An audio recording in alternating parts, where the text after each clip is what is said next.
Hi, this is Skandar. So I have created this REST API controller service for SID company. So this is the Node.js REST API microservice. So this is the configuration for Postgres. So this is the name, type is Postgres and localhost, and it is running on this port, and the DB name is Forsit. So I have created this. You can see there is 3 DBs. So this is the Forsit DB. So if I go to the schema, so it has the only one table. So if I run the this send the API, call the API through postman, so it will create the product table in the Forsit database. So I have sent the okay. First I will run the server npm start.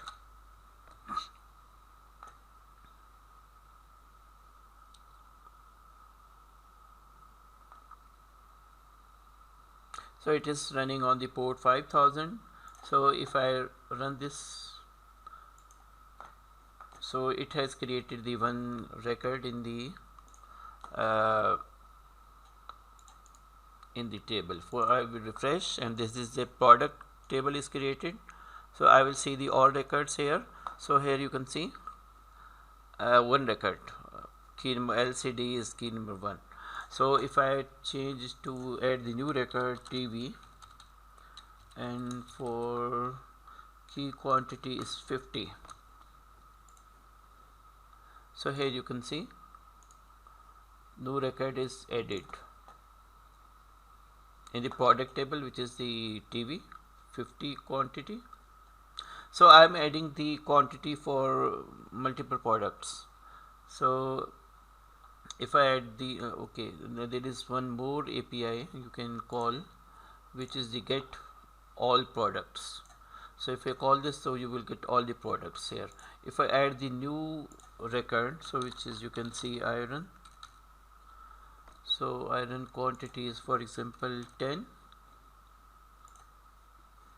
and call this get all APIs. So here you can see all the products are available, and it has returned the all the products. If I see on the database side, so you can see all the 3 records. So this is the API adding the new product, and we will get all the products by calling the API. So this is just the test API for Forsit company. So thank you so much for watching this video.